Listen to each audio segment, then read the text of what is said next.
What's going on, everybody? This is Afro Think Tank. Today I want to talk to my subscribers and the people that's watching me. I want to ask you guys, who is interested in agriculture in Nigeria specifically? Who's interested? And it's a serious question, right? Like this is one of them videos where I'm searching for people who are seriously, when I say interest, I mean like you have money, right? You're smart enough to be able to navigate, you know, when given a little bit of education on how Nigeria works. You're smart enough to be able to navigate it on your own, and just long as you're giving the tools and the people necessary to connect and get things done, right? I'm looking for people who want to actually spend their money and plant like some sort of cash crop for the purpose of not only improving and feeding the local community, but also improving your own financial situation.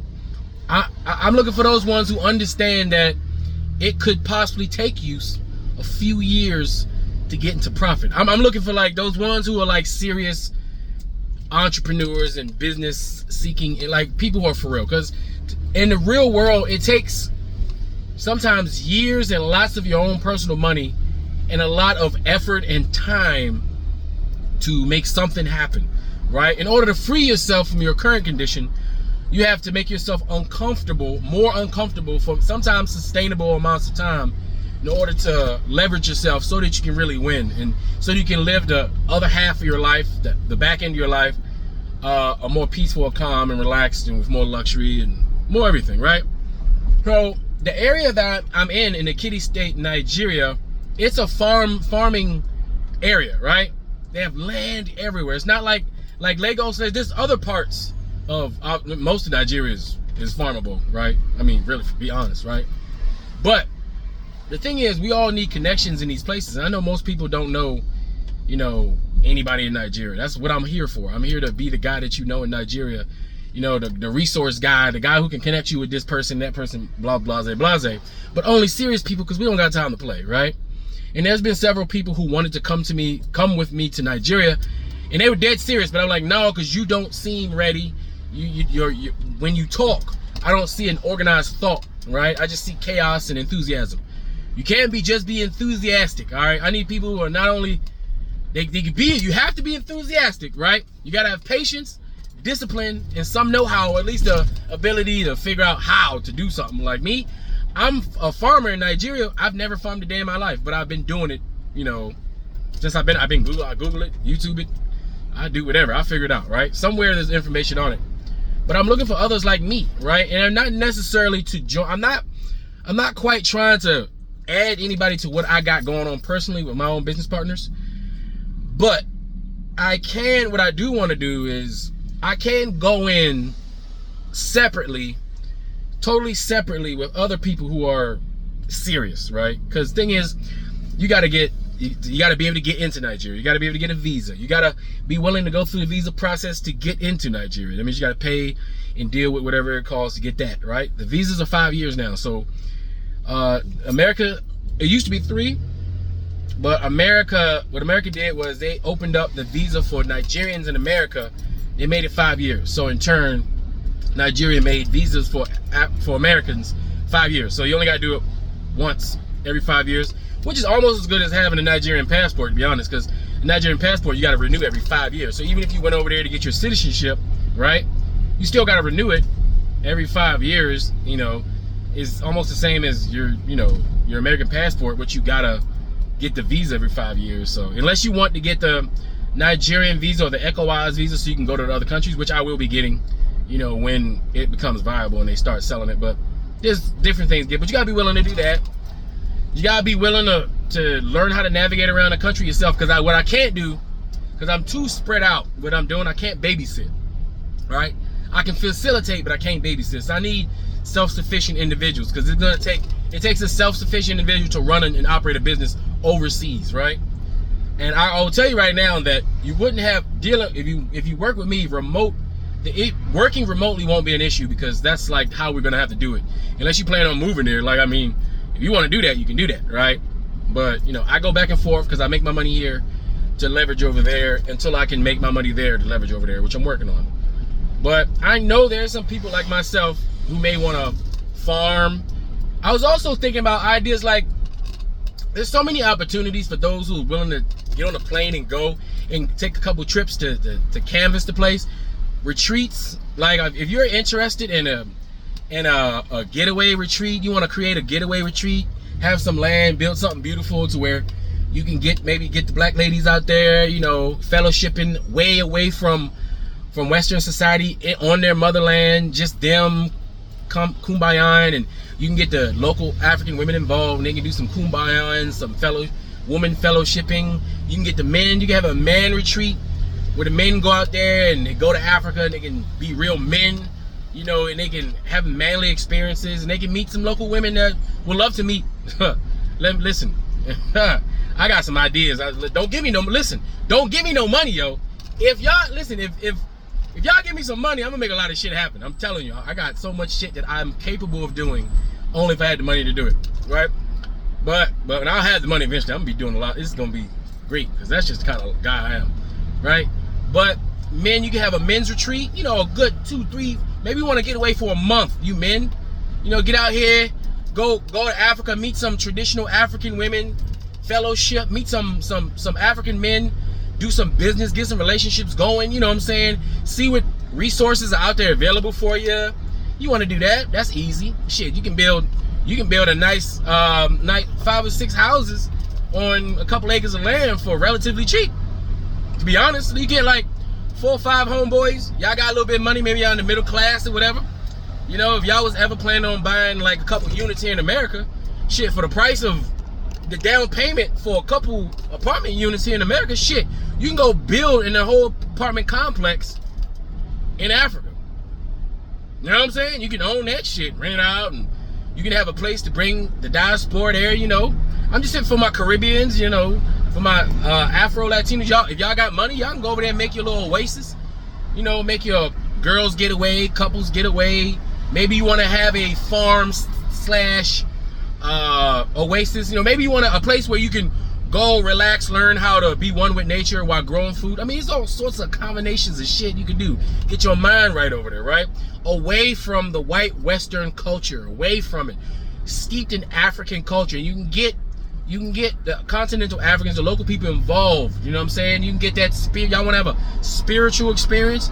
You can meet and coordinate with the local people who are your counterparts, and y'all can get together and have a nice global Pan-African spiritual experience where you get to know them, they get to know you, and you can dispel a lot of the stereotypes that we have about each other. And you know, that goes a long way with creating relationships between the diaspora. Anything like shit like that, I have the area. And there's many other Nigerians that have, you know, areas where they can facilitate such things if they're put in that position. Now, I myself didn't want to facilitate that right away because I don't have the ability to do it and give the quality necessary to not have people complain. Right? So, but once I get to the place and I see I'm on my way there, I got a lot of stuff going on that I have talked about in the past, H&O Green Fuels, for those who know, for my day ones, that soon I will be in a new tax bracket, you know, in the next couple of years, and it will give me the ability to do a lot of things that I've been pondering and kind of talking about throughout the years, and I'll be able to make it happen. And at that point, I'm going to be able to facilitate a lot of shit, because I will have a place where second generation, first generation Nigerians and African Americans who are interested to doing things in Nigeria and they want to build something, they'll be able to come to me and get something built without worrying about their sisters or their cousins or whatever in Nigeria stealing their money. You know what I'm saying? Stealing it, making their project not done, right? I want to do that because I know that's a missing element that the people need in order to get shit done, and so that the monies that we make around the world can be laser focused on improving where the communities that we live in globally, right? And don't think I don't got my African Americans in America. My overall plan includes African Americans. I plan on using the things that I build in Africa to empower my people here in America, and giving them opportunities and being a bridge and being the middleman to connect them with opportunities in Africa, right? And meeting people to be able to empower them to do things in America and get products to sell in America, you know, that they otherwise would have a hard time doing by themselves. Because the thing is, the reason why Latinos have leverage here is because, first of all, Latinos are basically a mix between Native Americans mixed with white conquistadors, Native Americans mixed with Africans mixed with white conquistadors, or just pure Native American. They are the indigenous population of this land. So I don't understand why any black person will have any problems with Native Americans trying to move back in and take over the lands that they historically belong in. It doesn't make any sense to me. I don't subscribe to the white narrative of the lines that they created to say that these people who are indigenous to this land shouldn't be allowed here, and they're illegal because the white man drew a line and said that those people don't belong here anymore. I'm not with that, all right? And I see there's a lot of coons, a lot of black people who've fallen for that narrative, and they are on the white people's side trying to get rid of other brown people, while simultaneously those same white people want to get rid of their ass after they help them get rid of them other brown people. I ain't with that, right? But if black people in America want to have any kind of leverage, if they the ones that want to stay here and live here and build here, if you want to have any type of leverage that the Italians have, that the Asians have, that the Latinos have, you gotta have your mother country and their people. You gotta be allied with them, because Asian people can go to Asia and they can source material, they can source goods and services that are made cheaply in their countries and leverage that in America to sell it for big dollars. Latinos can do the same thing, and then they can take their money that they make in America. That's why it'd be 15 people in one house, but guess what? Every one of these 15 people are taking the little bit of money they do save and taking it back to their motherland, and they're building mansions and kingdoms and castles in Fortune 500, future Fortune 500 companies that that will blow up because of the leverage that they have in America using our dollar and taking advantage of the sanctions and the things that America does to other countries to make their currency low, right? So you gotta use tactics to try to take advantage of even when you're being attacked or one group is attacking. There's always a way to make money, right? So the foreigners come to America and they have an entire country and its business apparatus behind them, right, to support them in America. African Americans don't have that. European Americans don't have that either. The only Europeans, they don't really move to America because they already have leverage within their own countries, right? So they don't want to move to America. So white people don't really support white people like that economically, because they're all competing in all the colonies and all the countries that they operate in, right? So plain old European Americans, plain old Americans, they don't have that leverage either, but they do have the idea of whiteness because they kind of work together in America under the guise of whiteness. But African Americans, all we have is our population, which is not the biggest population in America. We have leverage, but we don't control the leverage that we do have, right? We don't use the leverage that we do have for our benefit as much as we should, right? And we don't have access to our motherland, right? We have access to it, but we're in our minds, we don't think we have access to it, right? But the thing is, we have access to all the resources that belong to us, our actual birthright. So while you got all these Jewish fake freaking Hebrew Israelites talking about, your motherland, Hebrew Israelites, and this is your place, and they're trying to redirect you to a place that was manufactured and created less than 100 years ago to pander to white people and their fantasies, right? You got these black people that's telling you that your birthright is somewhere else, right? You got these Christians who's waiting for something magical to happen at the very end because you're already a sinner when you were born. You already weren't shit, right? And you got the Muslims who just, if you ain't Muslim, you're an infidel and you deserve to die. You know what I'm saying? And all these things that don't belong to us, but they got us influenced in thinking that our inheritance is something else, when our real inheritance is staring us right in the face. And it's the one thing that all those other groups want. And we already have it, but we're not taking advantage of the fact that it's ours, it belongs to us, and our brothers and sisters are trying to give it to us. Okay? So African Americans need to leverage their real birthright, which is West Africa, Central Africa, right?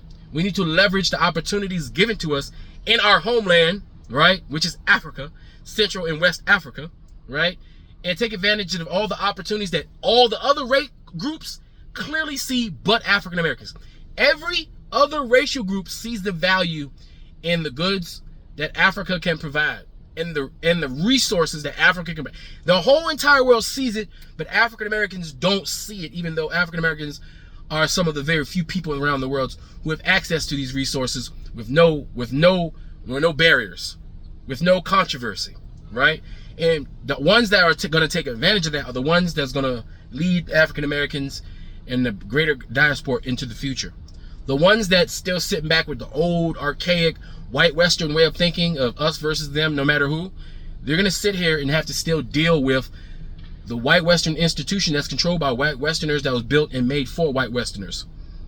And you're still going to have to compete with other races that have entire countries and nations and encapsulated corporations that can back them up when they do business here in America and worldwide. While some African Americans still sitting around begging for reparations from the thieves that took from us, expecting them to actually give it back to us, and being single-minded in that one issue when there's other things that we could be doing while still fighting for that reparations that we're never going to get unless we take over the entire political apparatus of this country, and then we sign the check ourselves. We have to take over the Democratic Party, the Republican Party on the federal level. We have to take over the entire court system, and we have to take over state and local elections if we want to write our own reparations check. That's just the truth, right? But tell me what you guys think about it in this comment section.